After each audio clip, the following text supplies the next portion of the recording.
Okay. Hey, SP. Jennifer. Welcome back. It's great to see you again. Thank you.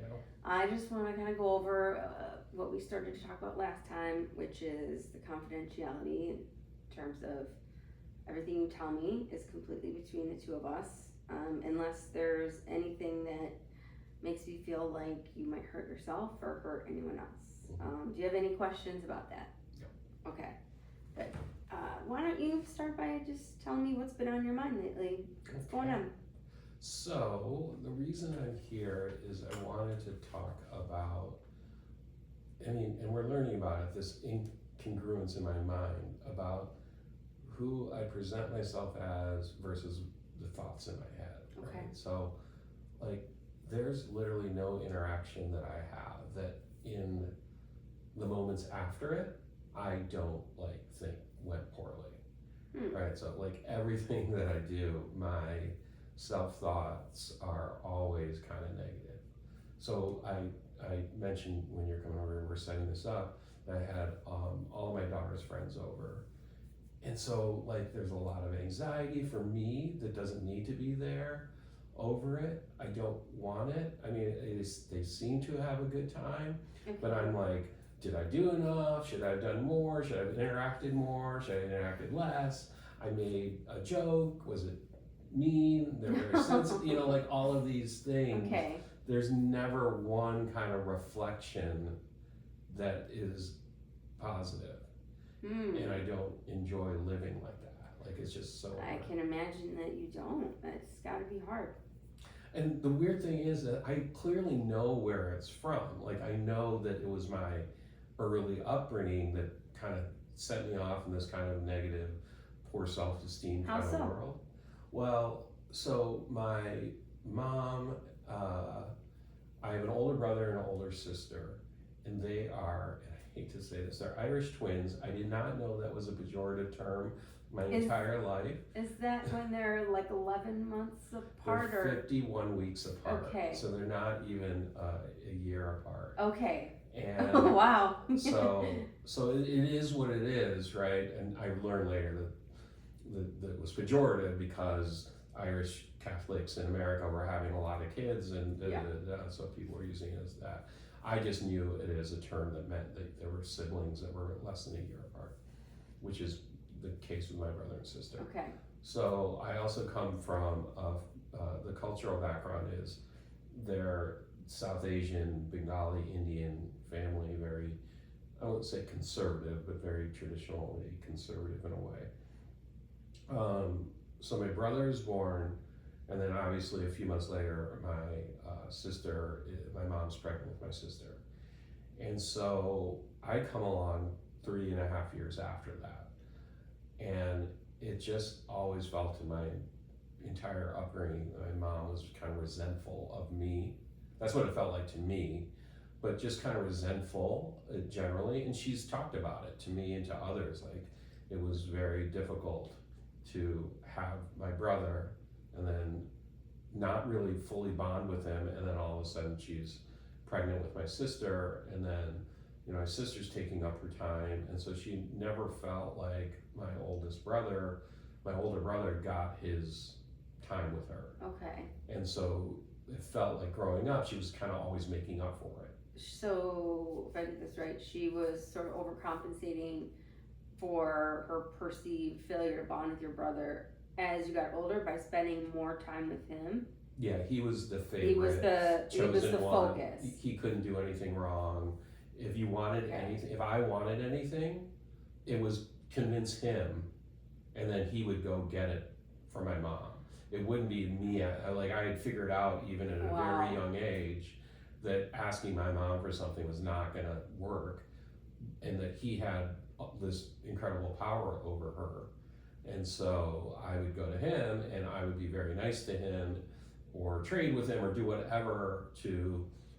This is that was kind of the constant, but as an example, I wanted to play football. My mom did not want me to play football, so I went to my brother, and he wanted me to play football, so he convinced my mom. And that was just kind of the norm of our home.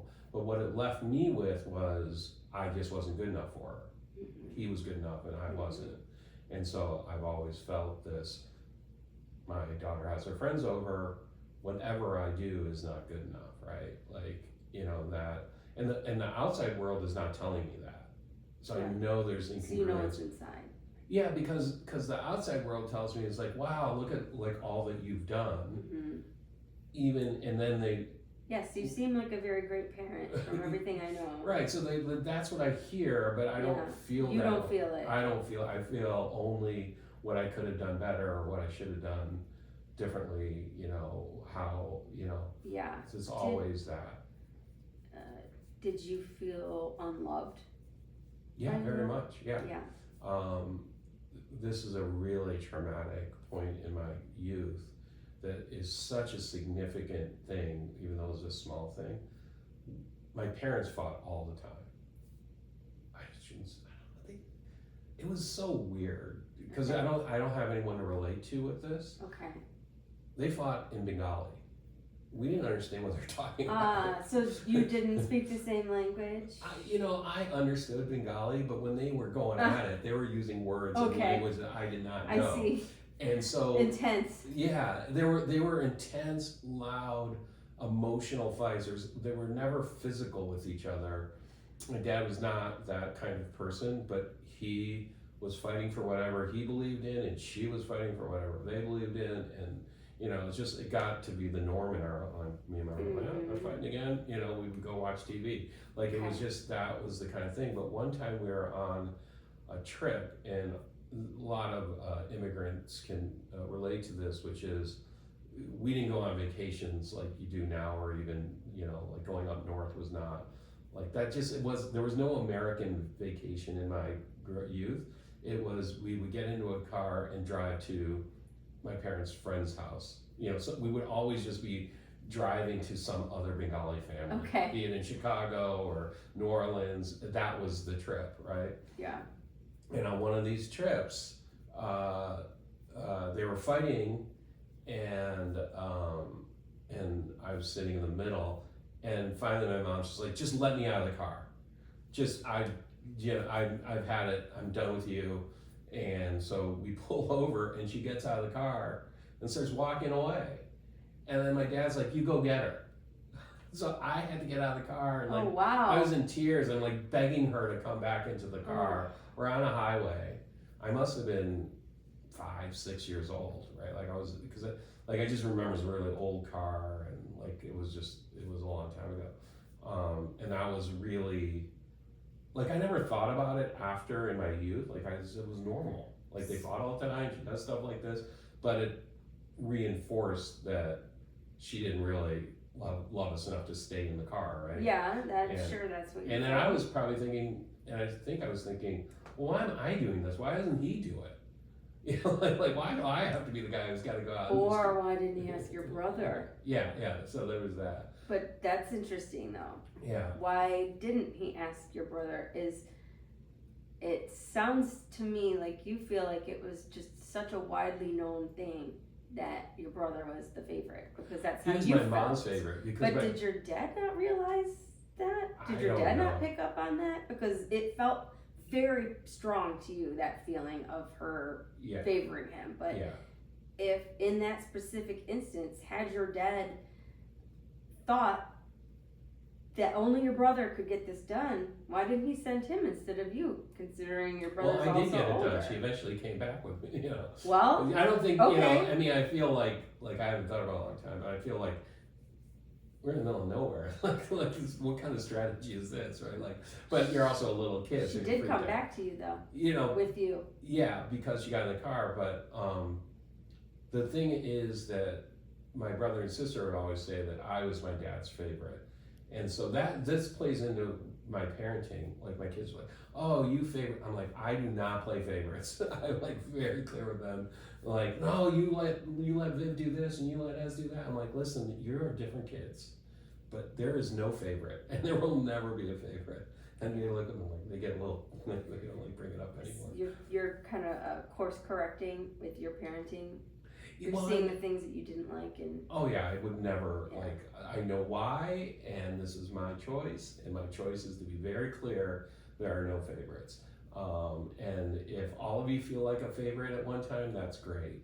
But there's no, and maybe that's not good, but that's just the way I do it. I met this woman, and she told me, I was like, yeah, everybody's got favorites. Yeah, my oldest is my favorite by far. I get along with that person, and the youngest bothers me a little bit, and that's just the way it is. I mean, I love them, but and I'm like, I just can't sit with that. Yeah. It's fine for you. I'm not judging you, but I can't sit with it because I have my issues. Mm-hmm. So that makes sense. Let's get back to how this is still affecting you to this day. It's important. I'm glad that you gave me some of the background about why you feel this way. But you are also you're very smart and self-aware, and you know that the things that you're telling yourself are probably not true, but you can't help but feel these negative things. that's really interesting that you said that, because actually my entire life, maybe up until just now, seeking therapy and seeking a therapist and talking about it. But if we went back, let's just say 2 years, Mm-hmm. I don't think I ever said to myself, oh, this is probably not true. Like, it is my Okay. truth. If I tell you that, I made this little joke when I was upstairs later, I'm like, oh, maybe I shouldn't have, maybe I hurt her feelings, maybe I shouldn't have said that, I did not say to myself, oh, I'm probably beating myself up, or, oh, it's probably not true. Like, that did not occur to me last night. So I don't even want to say 2 years ago. But last night, it did not occur to me. What occurred to me was, maybe I went too far, maybe it was the wrong thing to say, and the next chance I had, I apologized. I said, oh, I'm really sorry for making that joke. I didn't mean anything by it, And they were like, oh no, we thought it was funny, but then I'm like, oh, are they just saying that to make me feel good? And did they really not? So it's yeah. So the joke actually was really funny. I believe you. Got a great. I believe you. It was a funny joke, but it was a joke that so the joke was, my friend came over, so another older man was over. They all came in from the bar, and they were just all chatty, and everybody's in a good mood. So I introduced my friend Tim, who was leaving. I go, hey, it's my friend Tim. We went to college together too. Homecoming, great. And he's from Dayton, Ohio, and then he left. And this friend of my daughter said, Dayton, Ohio, because of the Michigan, Ohio thing. Mm-hmm. Dayton, Ohio. And I just said real quickly, I'm like, aren't you from Midland? Making fun of where she grew up. Right. And everybody laughed hysterically because she hates Midland too. Like everybody in the group. You felt like she was self-deprecating enough to be like, that's funny. Yeah, but then I felt afterwards that maybe that wasn't a nice thing to say about her hometown, even though she's said many times that she hates it, right? So that was the thing. Yeah, but you still kind of, you knew though it was funny because you got laughs, but something inside you still made you question if it was okay. Well, did I hurt her feelings? Yeah. Or was she just, and then I came down and the next day something came up. I'm really sorry. I didn't mean to, put down. And they were all like, no, it was really funny. And I still felt like they were just saying it, not that. You still felt, even though they assured you that they weren't saying it, they weren't saying, oh, it was fine. You still felt like they weren't being honest with you. Yeah. They were being polite. Do you have a hard time trusting what other people say about you sometimes? Yeah, no, I don't. I believe what I believe, and if they're saying something that isn't congruent with what I believe, then they're wrong, or they're being polite, or they're not seeing the whole story, right? When people say you're such a great parent, I'm like, I get why you're saying that, because I'm a single parent of 3 kids, and my kids are really great kids, but you don't really, you don't see all the things, I've told you when you go, look at the lawn, I can't take care of the lawn, all the things that any person, thinks that they can do more. I'm like, there's so much more that I could do that I don't do, right? And so I focus on that, versus if somebody were to say to you, it seems like you're very hard on yourself, would you believe that? Yeah, that's kind of my existence. So, And it doesn't do me any good, because it would be great if I was hard on myself and then I felt like I obtained so much more or reached more goals because I just beat myself up to get Yeah. there. But I feel like, oh, I didn't achieve anything. hard on yourself for no reason other than just to beat yourself up. It's just my my well-trained cognitive behavior maladaptation Is to there my something youth. that makes you believe that you don't deserve to be happy? No, I think, like, I was just saying it, I've never said those words before, but like, I just feel like it's my well-trained maladaptive behavior to my youth. It's just so ingrained, like, that's just the way it is. So it's just, I've been trying to stop it, and I think maybe like meditation and mindfulness and things like that could be very helpful, Okay. but I haven't really gotten there. If you could change this, let's say you woke up tomorrow, and maybe the way you spoke to yourself, these feelings were there. Like, how would that look? If you could wake up and you would not be thinking, how would an interaction look? So that's a fantastic question. I hadn't really thought about it that way, so it's a little bit hard to get even my head around it. Okay. So I think in one sense it would be something that I don't know, which is hard to even kind of be tangible, which is, I'd wake up and I just have confidence and happiness and joy, and that's the way everybody else lives, right? Which I know they don't, but I kind of feel like everybody else kind of just wakes up and they're happy and they're confident and they don't have all these negative thoughts. I don't know if that place exists. Mm-hmm. So there's that, but then the other more tangible way to answer the question would be that I'd wake up and that day I would not have negative thoughts. Maybe they're not replaced with positive thoughts and joy and all this wonderful stuff, but at least my reactions to situations would not always be kind of a negative self-thinking. Yeah, which would probably give you a better peace of mind. Have you ever heard of acting as if, or thinking as if, it to sort of get you out of that stuck mentality? No, because I've the only things that I've thought about to get out of this mentality is kind of trying to get, there's three things, and I don't do them, so that's another reason to be sitting here, is mindfulness, kind of a daily mindfulness routine where you just really are just present, you're not beating yourself up, and you're just a little bit of gratitude built into it. Meditation, just to have better control of your mind and your thoughts. And journaling, right? Kind of journaling, oh, I had these negative thoughts, are they true, are they, Okay. So those are all ideas that I have. I haven't Yes. actually implemented them. I probably should, but anyway. Well, let me maybe kind of walk you through as if. Mm-hmm. It would be, oh, thank you. This is She made a our choice. therapy dog. Yeah, Roxy. and she made a choice. And she made her choice, and that's okay. Right. Always will have a spot here. So, thinking as if I'm not going to be negative to myself today. Acting as if the things I said are not so bad, or I didn't embarrass myself, or I actually acted just fine in that interaction.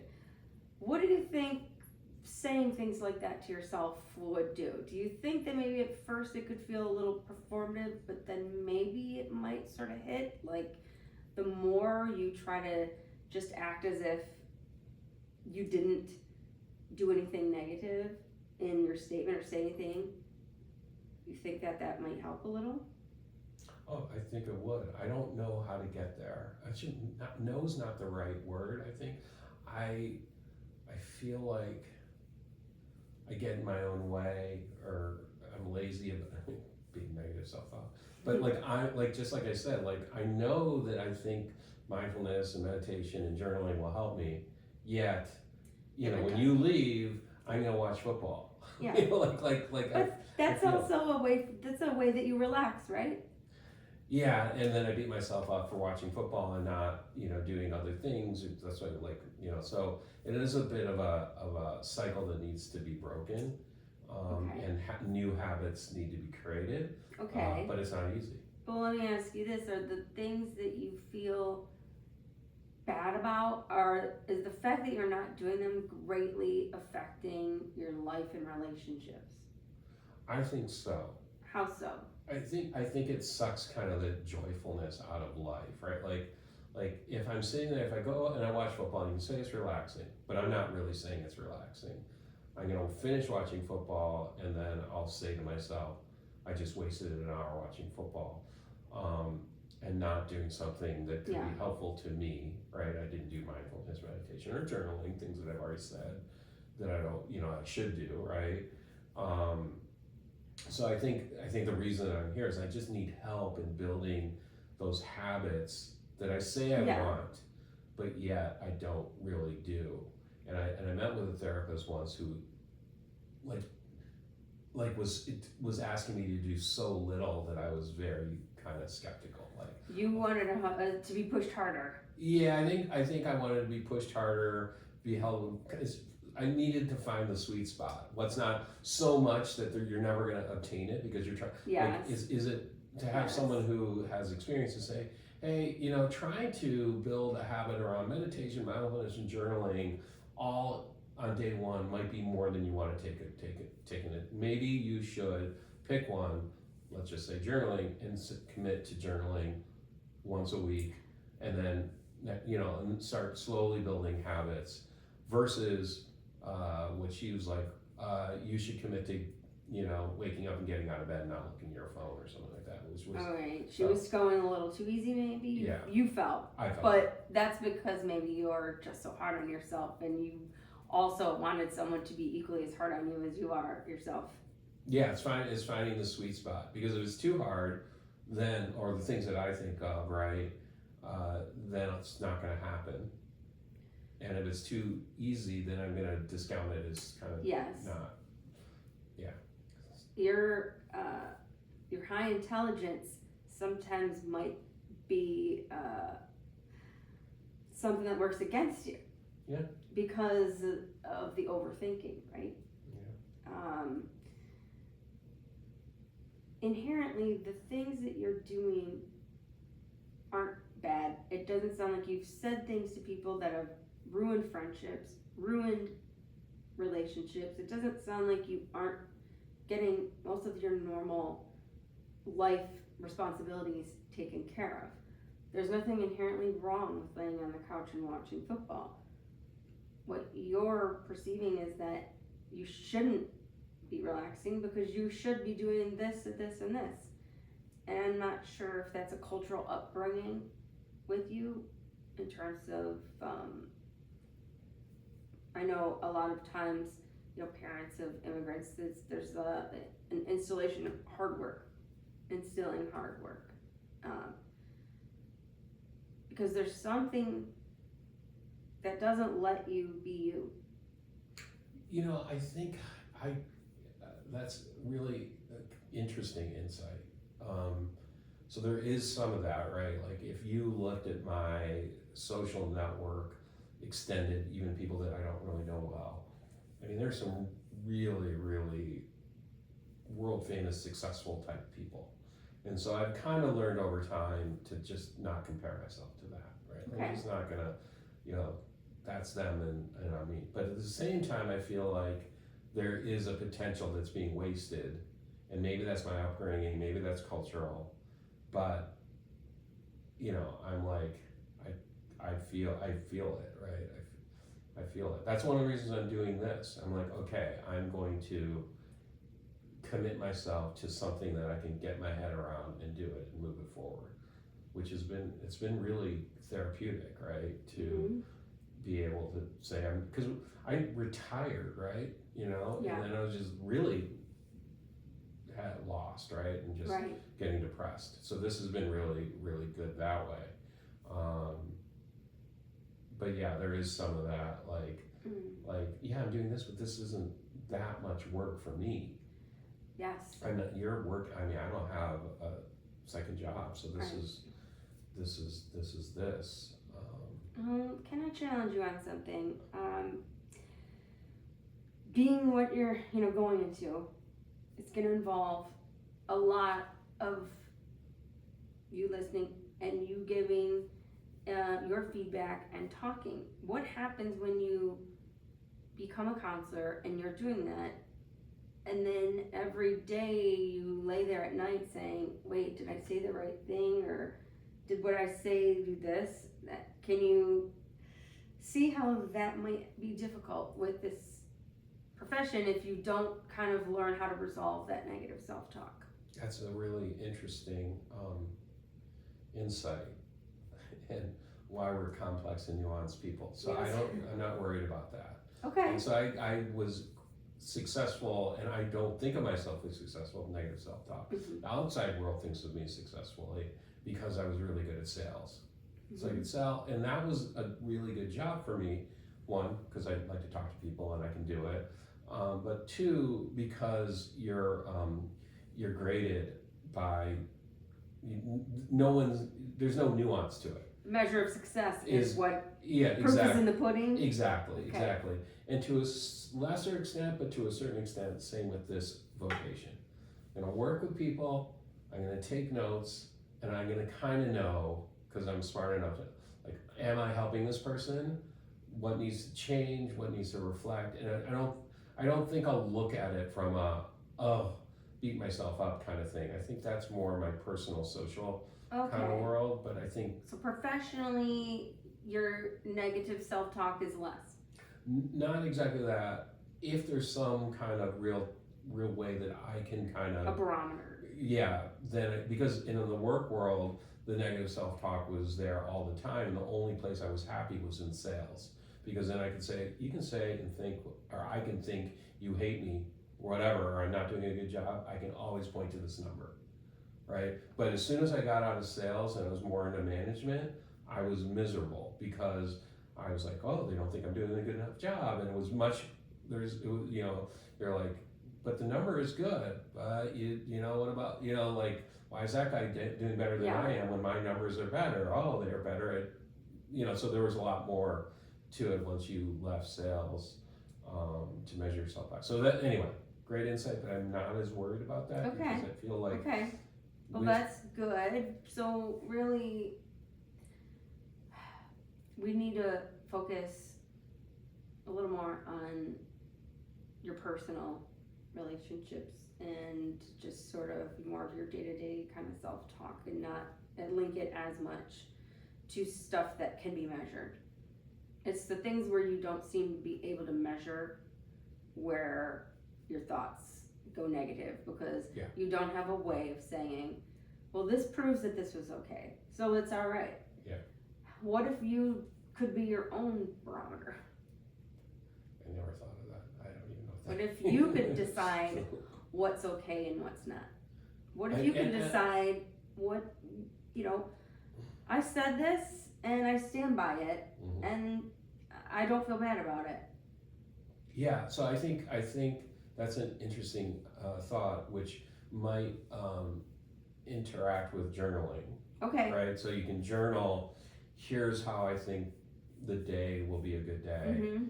and then if it is, then you can say, okay, check mark, right? Yeah.